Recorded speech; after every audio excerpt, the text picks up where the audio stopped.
Matt Chapman is here to stay as the Giants have locked him up through 2030, his age 37 season, in a deal that could look really good in the first few years and really bad at the end.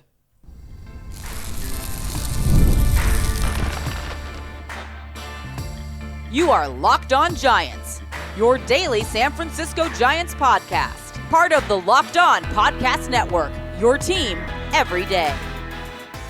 Hello and welcome to Locked On Giants, part of the Locked On Podcast Network, where it's your team every day. My name is Ben Kaspick, and on the show we provide daily episodes Monday through Friday talking about the San Francisco Giants in a way that's data-driven and rational, but also simple, passionate, and accessible to all. I'm a former contributor for the baseball statistics and analysis websites Beyond the Box Score and Rotographs.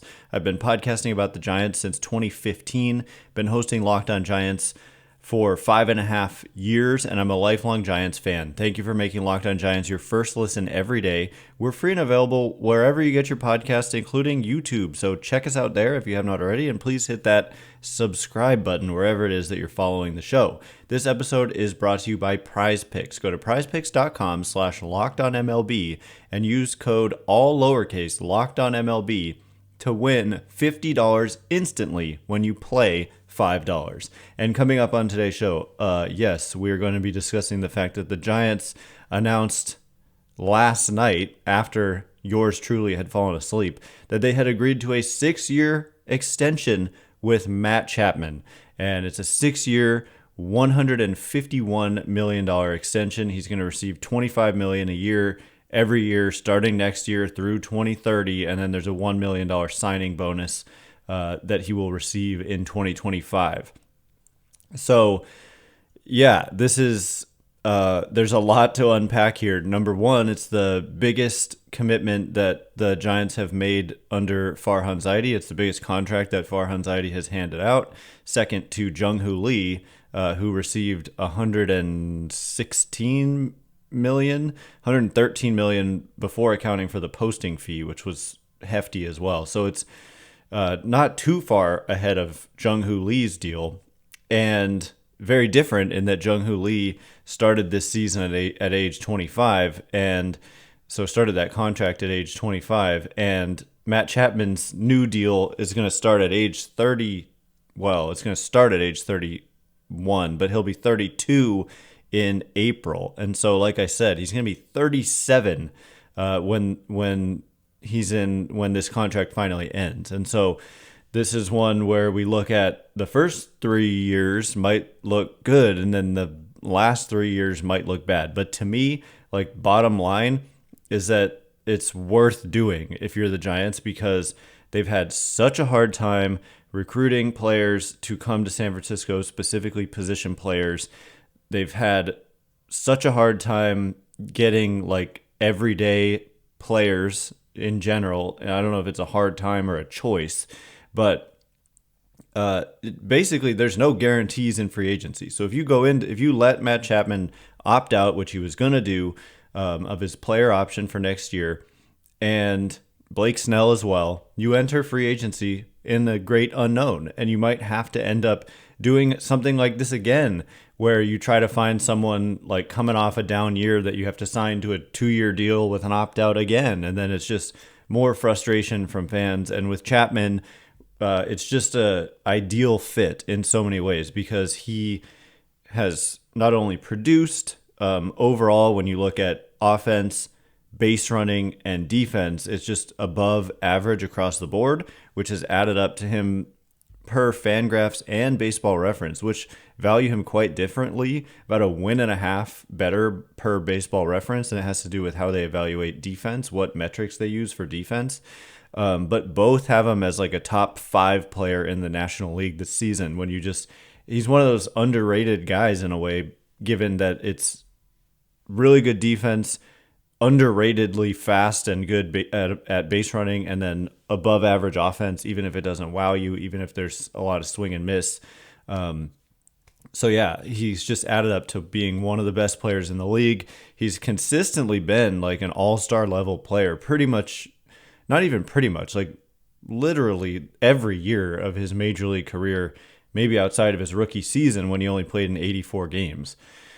And then the 2020 season was shortened, so I'm not really counting that. But the fewest FanGraphs wins above replacement he's put up in any full season of his career was last year at 3, and that's like a win above an average major league player. And so, he's combined for 30.3 FanGraphs wins above replacement in 1,004 games.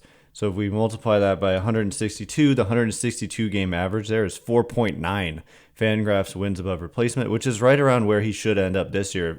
Per FanGraphs, he's at 4.5 right now. So you add in another half a win or so, and you're looking at him having a normal Matt Chapman year, essentially. And so you do factor in aging, of course. But again, like I just, starting at age 32, it definitely is a deal that you might look back on and say, wow, that doesn't look so good when it's 2028, 2029, and 2030. But at the same time, this team needed stability. They needed, it's a distraction from the way this season has gone.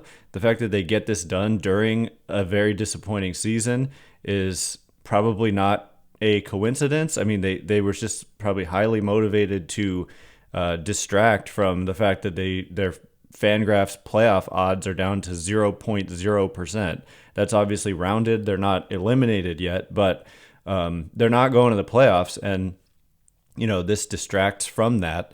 But it's not just about that. Like I said, that production is all-star level. It's not like MVP level, but it's all-star level. And according to Zips, Dan Szymborski, who runs created the Zips projection system, he already put out, he ran the Zips projections for Chapman, and it has him at next year at 4.7 FanGraphs, or Zips, I should say, WAR, and then 2026 year 2 4 WAR. So that's 2 excellent seasons in the projections there, and then down a whole win to 3 WAR in 2027. And then it gets down to a whole nother win, drops off in 2028 in year 4, down to 2 wins above replacement. And that is like an average regular. So in year 4, we're talking about a guy who projects by Zips to be an average major league player. And then it starts to be below average for the next couple of years. 1.5 WAR for that 5th year, and then 0.8 for that 6th year. And so it never really truly looks ugly until the last year, I suppose, if you're just looking at this. And a lot of it does have to do with defense. The projection is for like basically league average offense only in year 3, and then declining from there.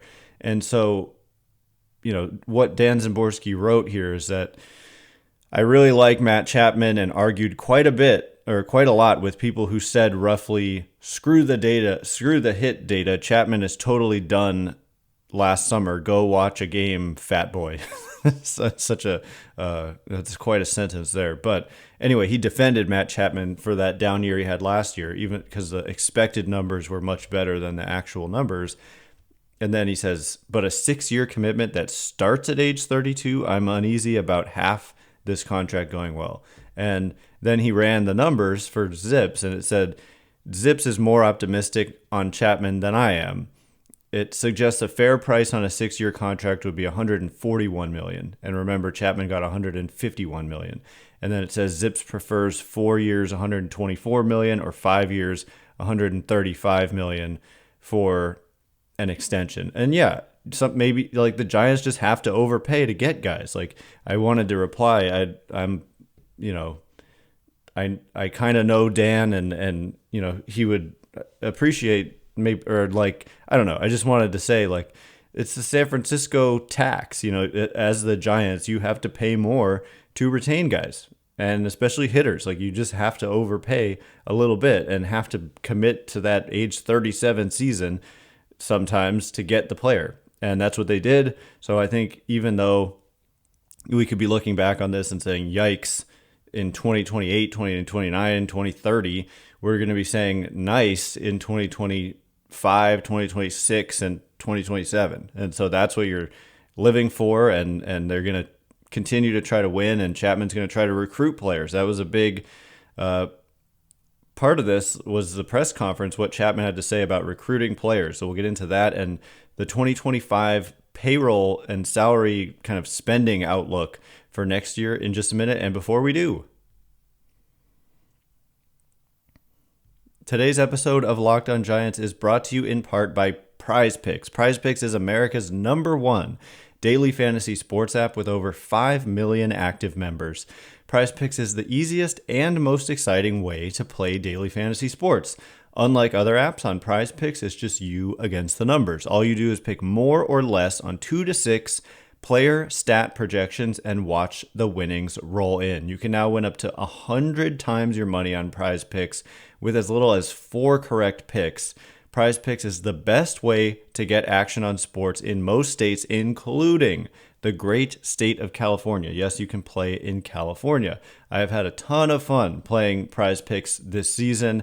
Recently, when the Giants were in Milwaukee, I had a lot of players hit on my what I projected them to do, and had pretty significant winnings there. So download the Prize Picks app today and use code all lowercase LOCKEDONMLB and get $50 instantly when you play $5. That's code LOCKEDONMLB on Prize Picks to get $50 instantly when you play $5. You don't even need to win to receive the $50 bonus. It's guaranteed. Prize Picks, run your game.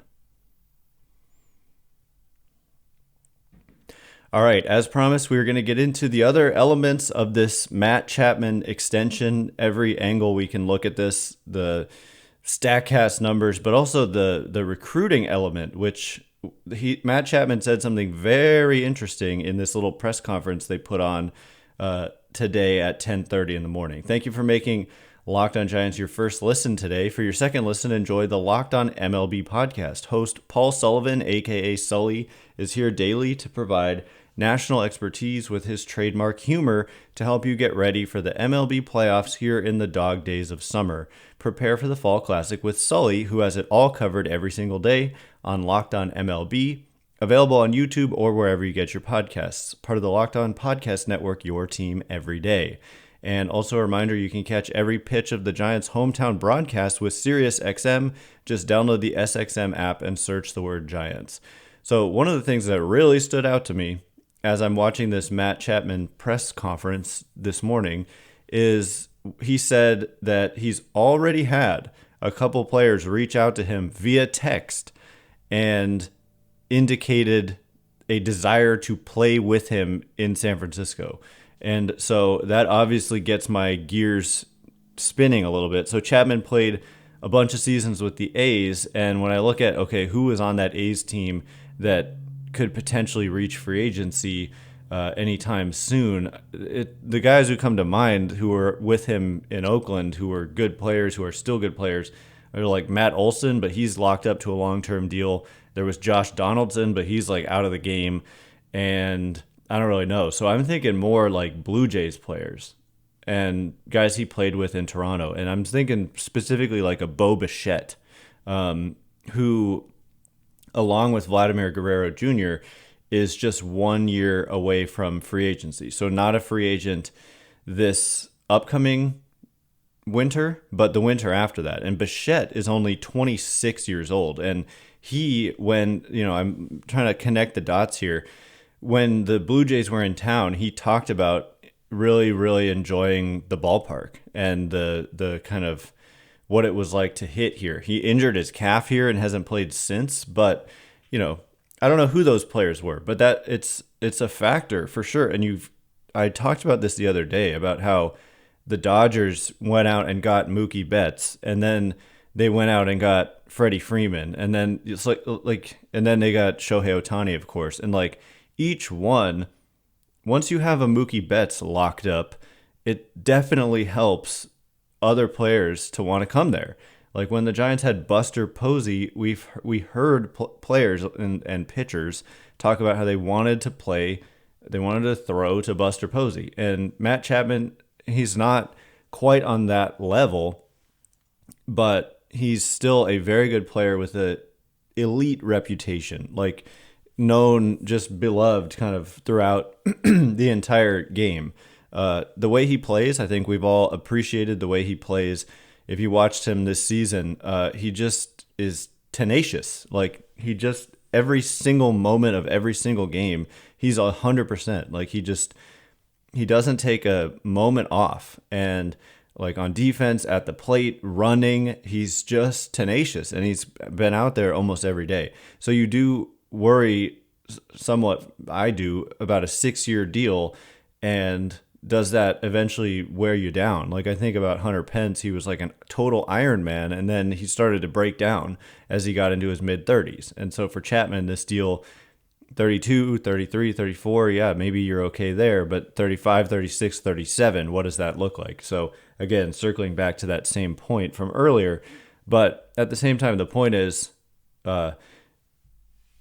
he no doubt helps you recruit players. And part of the topic of conversation during that press conference wasn't just about, oh, I want to play with Matt Chapman. It was more like he's an ambassador for the Bay Area. This is a guy who played in Oakland for 5 seasons, and he's played in San Francisco for a season. So that's 6 seasons playing in the Bay Area, and loves the Bay Area, and talks about how much he's comfortable here. And so when you have a player of his caliber and reputation, and is kind of universally respected by other players, and this guy can, put your fears to rest potentially about what it's like to play here, and that it's not as bad as you might see on TV or whatever it is these players are seeing that's making them have doubts. And I know there was a incident involving the 49ers recently, and that's crazy, and I'm much more locked in on baseball than I am on football, but regardless, check out Locked On 49ers for full coverage of that situation. But just to have a player like him speaking highly of the organization and the area and region is no doubt a good thing, and should help the Giants in some way. And then hopefully you get another player who adds to that, just like the Dodgers did with first Mookie Betts and then Freddie Freeman and now Shohei Ohtani. And now there's not a player in the game who wouldn't want to be on that Dodgers team.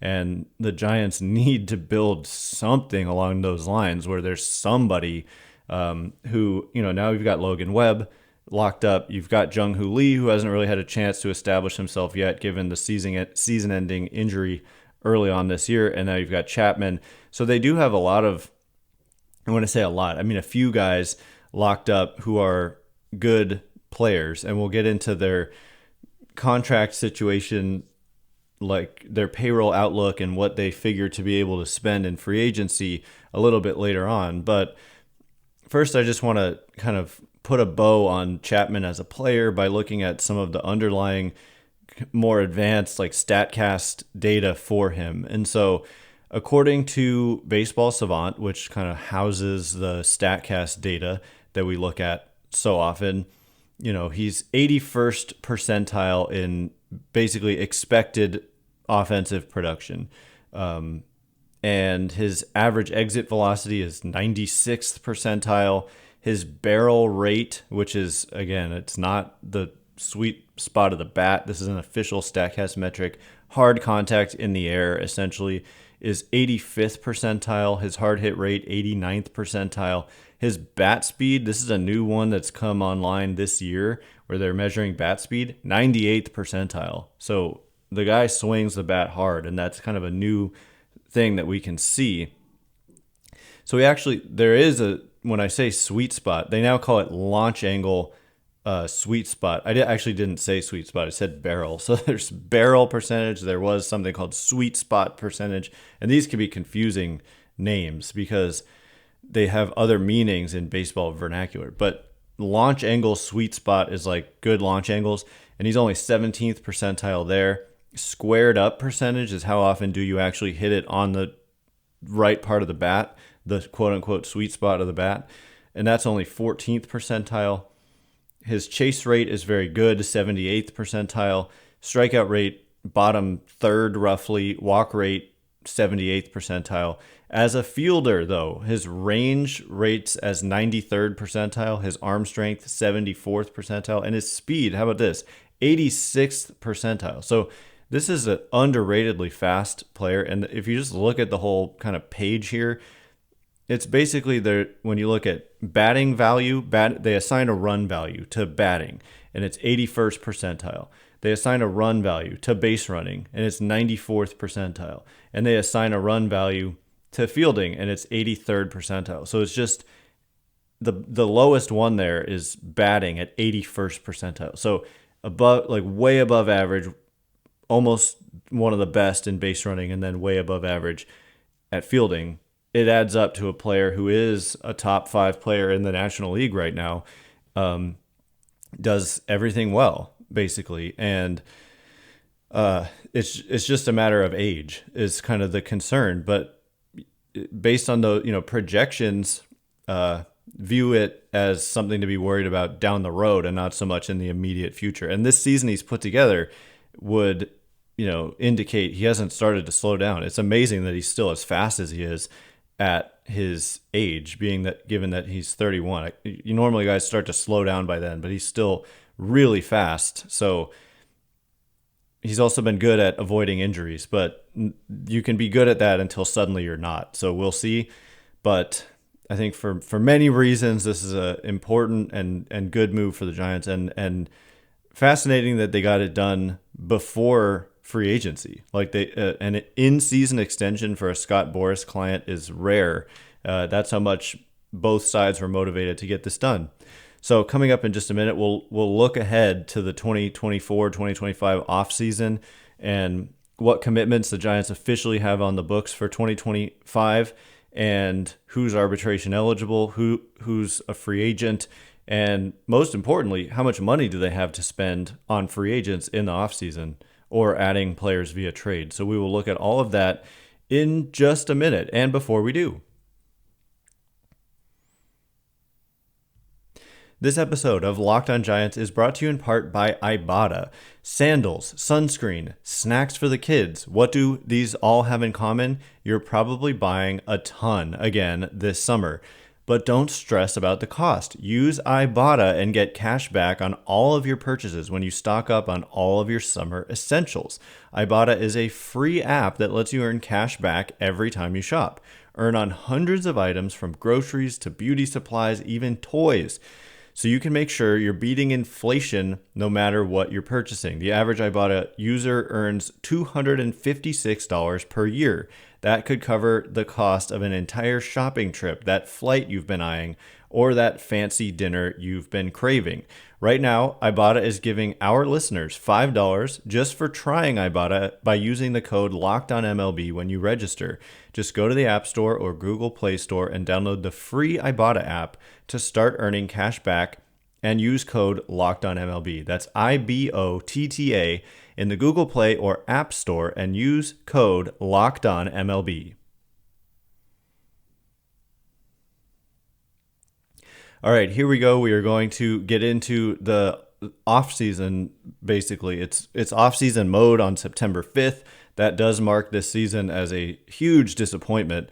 This deal, like I said, it's even distracting me from this season, which is a welcome distraction, right? Like this season, it's not fun to focus on right now. The Giants playoff odds, like I said, FanGraphs pegs them at 0.0%. Again, that's rounded. They're not eliminated, but it could be 0.04, and that would round to 0.0 to one decimal place. Anyway, thanks again for making Locked On Giants your first listen every day.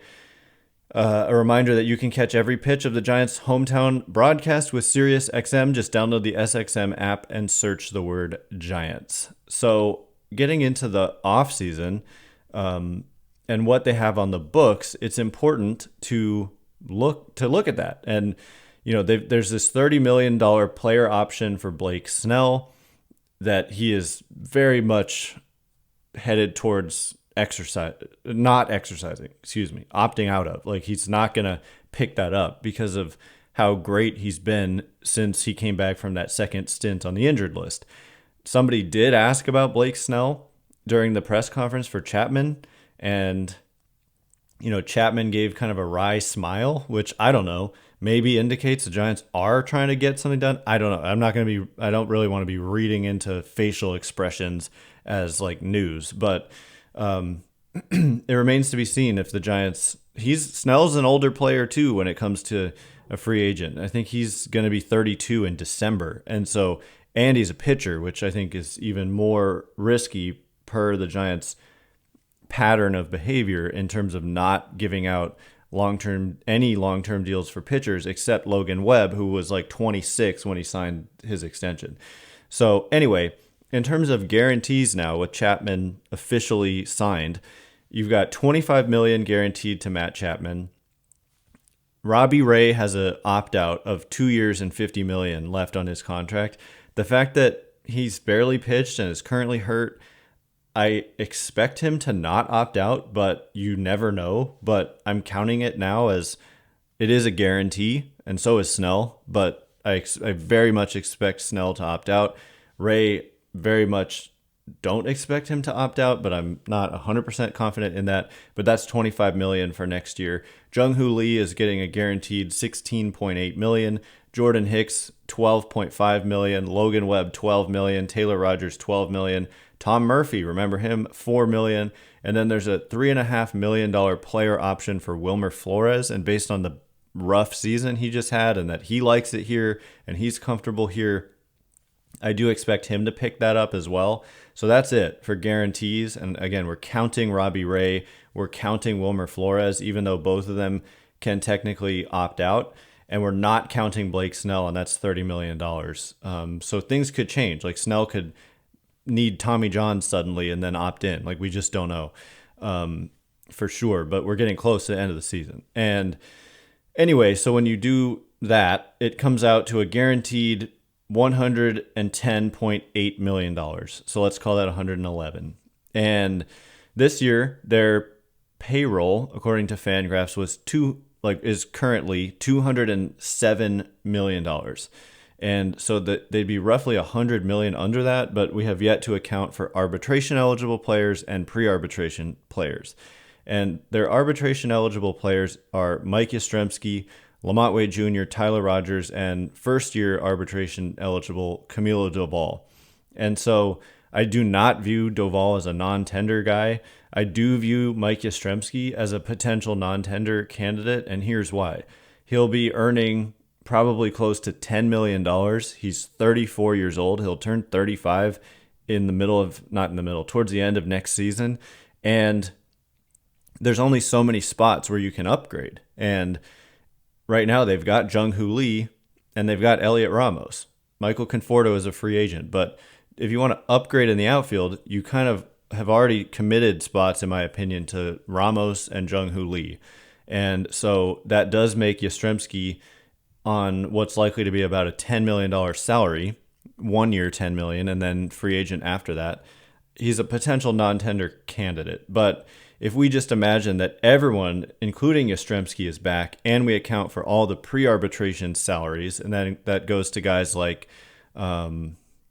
Patrick Bailey, Elliot Ramos, Tyler Fitzgerald, Ryan Walker, and all their guys who don't yet have 3 years of service time, essentially, you can probably add roughly 30 more million to that guaranteed number of 111 million. So that's 140 million kind of at most. And if you non-tender a Yaz, for example, that probably takes it down to more like 130 million.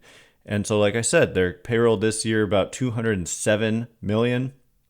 And so that would be roughly 65 to 75 million available to spend or to add to the 2025 payroll. So that doesn't mean you can only spend like a $70 million contract or hand out a $70 million contract. I'm talking about 2025 salary.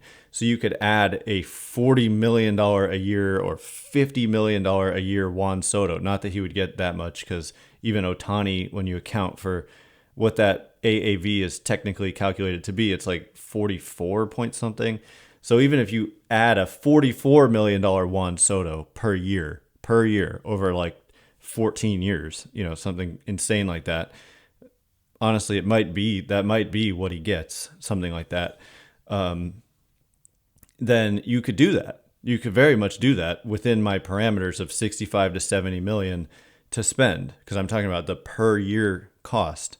And then you'd still have you could sign like Juan Soto and Blake Snell probably given what you have there. But then you couldn't do much else. But if you brought those two back, I mean, if you brought back Snell and signed Juan Soto, people would be doing cartwheels. So anyway, it's kind of like they have the money to spend. It's just like, who can they find to take their money? That's more so how I view it. So anyway, that kind of previews the offseason. It's good to have that much wiggle room. Partially you credit them for, in my opinion, like shedding the Jorge Soler deal. I don't want to give them too much credit because I never quite understood that deal in the first place. Like when I was asked about him as a free agent, my answer was like, I don't really see them committing to a guy who's just a DH and this, that, and the other. And they did, and then they got rid of him for that reason. And it's like, he was just that all along. So what was the thinking there? But still, that would be 16 million committed to Soler, although I think it's spread out with like deferrals and stuff. So maybe I don't know exactly what the expenditure would have been in 2025, but still, call it 16 million, and that's a significant chunk of that 65 to 75 million going to a player that hasn't performed well with the Braves either, and overall at 0.3 FanGraphs wins above replacement. And remember, I said Matt Chapman at 4.5, so quite a better player here in Chapman, and you spared yourself some money that you can spend in the offseason. So it's not just about saving money; it's about reallocating it to something better, and that's I think ultimately could prove to be very savvy to have shed that contract. Anyway, that is all the time we have for today. Thanks again for making Locked On Giants your first listen today. Now go check out the Locked On MLB podcast. Prepare for the Fall Classic with Sully, who has it all covered every single day. You can find the link to Locked On MLB in the description so you don't need to search. Part of the Locked On Podcast Network, your team every day. Once again, my name is Ben Kaspick. Check me out on X at Ben Kaspick, Kaspick. If you like this show, please consider rating it or leaving a review. Helps me out a lot, so thank you in advance, and thanks to everyone who's done so already. Can't wait to be with you again tomorrow. Thanks again for listening today. You are now Locked On Giants.